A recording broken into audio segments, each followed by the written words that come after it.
everybody, welcome back to my channel. It's Mindy here and I hope you are doing well. Today I'm coming to you with a brand new fragrance review, at least brand new to me. This is a fragrance that I just recently brought into my collection.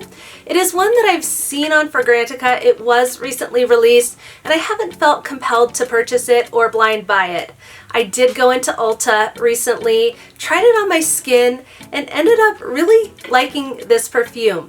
This is an amber vanilla. It is Billie Eilish, and it's from the House of Eilish. Now, I don't know much about Billie Eilish as a performer or an artist, so I'm going to only be talking about the perfume today, but I will say after buying this, I did listen to a little bit of her music, and I thought it was kind of nice. It was kind of mellow, and we all need a little bit of mellow in our lives. So without further ado, I'll jump right in and share my thoughts on this fragrance. So I have to say that my experience with this perfume has been a little bit of a roller coaster ride.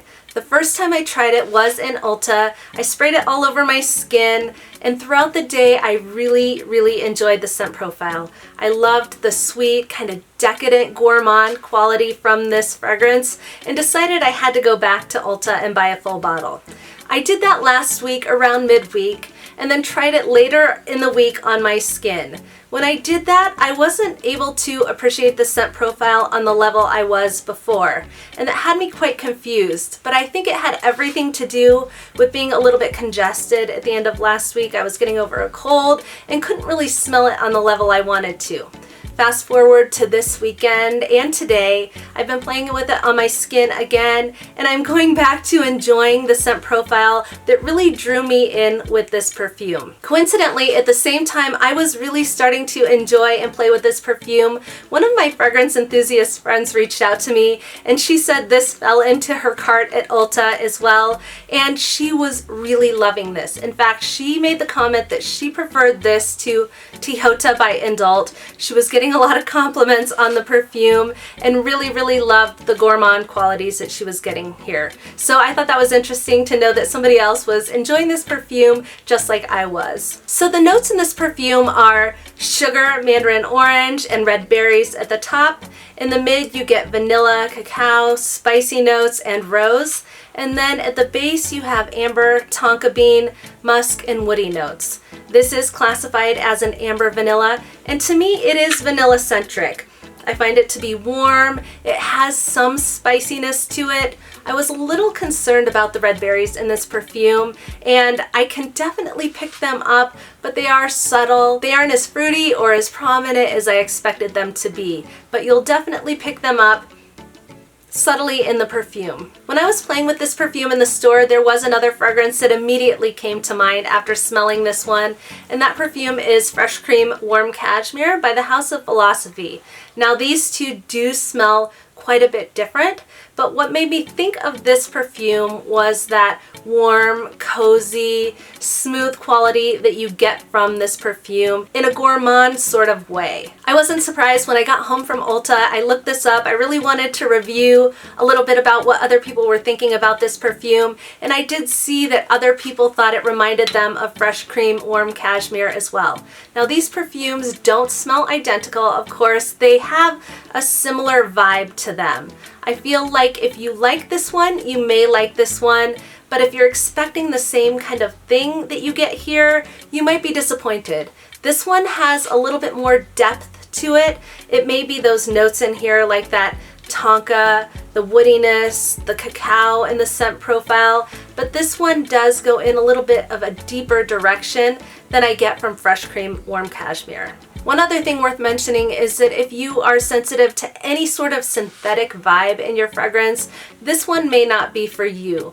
I feel like you get a little bit of a powdery quality to it, a little bit of that doll head vibe that's in some powdery perfumes. That's there. It's not overpowering to me, but it's definitely in the background, and you may not like this perfume if you don't like those qualities. The scent profile of this perfume is kind of what I was hoping to get from the KKW Caramel Orchid.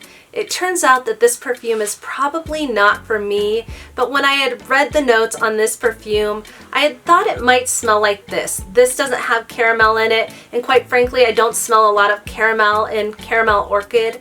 For me, this one by KKW has a strong floral aspect to it. I get a little bit of a greenness to it from that Divana note. I'm not getting the warm, rich, gourmand notes in here that I was really hoping for, but I do get it here. So in terms of celebrity fragrance expectations, this one met more of my expectations than I did get from this KKW Blind Buy. I had mentioned before that this was a fragrance that I noticed was released, but I wasn't overly interested in purchasing the perfume.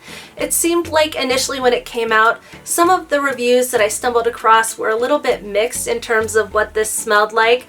But I have to say, another thing that deterred me was the rating on Fragrantica. This is a constant lesson learned for me that you can't hold a lot of weight into that Fragrantica rating because a lot goes into that and everybody has their own opinions. But this fragrance was only rated a 3.9, and to me that seemed a little bit low. It seemed a little bit of a risk in blind buying, so I wasn't interested in blind buying it. I really wanted to try it when I had the opportunity to do so in a store. One thing that I did find though, although the rating seems a little bit low to me, that the ratio of loves to likes to okay to dislike seem pretty high. So people that are enjoying this really seem to enjoy this perfume. I'll put that up here so you can see what I'm talking about. So real quick, one last reference that I wanted to make before I close out this review, that is that some people did say that Billie Eilish reminded them of Kayali Vanilla 28.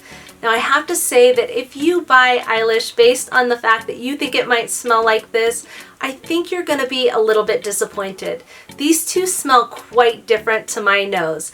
Yes, this fragrance has some gourmand sweetness, richness, and depth to it, but it doesn't go near to the level of complexity that the beautiful brown sugar does in this fragrance. That ambery note that you get in Kayali Vanilla 28 is quite different to how the vanilla is done in the Eilish perfume. I feel like this one is just a little bit more linear, and it has that red berry note that sort of balances out those gourmand notes to where they don't go too deep. So again, if you are expecting something like this, I don't think you're gonna get it here. So far, I think this is a nice scent. I can definitely see why my friend loves it so much. I do think that gourmand quality here will be crowd pleasing and that a lot of people are gonna enjoy the sillage of this fragrance. Some people may like this one as an everyday scent, as a signature scent, but for me, this is the type of perfume that I'd really need to be in the mood and I'd want to crave to wear. I'm not going to wear this routinely because there are other fragrances in my collection that are a little bit more well-rounded, maybe a little bit more balanced. This is very much in that gourmand category to me, which I like, but I find to be quite heavy, maybe a little bit more so a cool weather fragrance to some. This is nice, but again, just not one that I would want to wear on a regular basis. I'd have to be in the mood for it. Overall, I would probably say this perfume is around a 7 or a 7.5 out of 10 for me. It's really nice. It's a sweet, decadent gourmand, but I do have a very large gourmand collection, and it's always hard to say when I bring a new perfume in where it's going to rank in terms of what I'm reaching for on a regular basis. So I do like this, but I think time will tell how often I'm reaching for this over some of the other amazing gourmands that I have in my collection. Again, this is Eilish by the House of Billie Eilish. Alright guys, thank you so much for tuning into my channel. As always, I truly appreciate you. If you enjoyed this video on the new Billie Eilish fragrance, please go ahead and give it a thumbs up and consider subscribing to my channel. I hope you have an amazing rest of your week. I hope you have a lot to be grateful and thankful for. Until next time, I'll see you soon.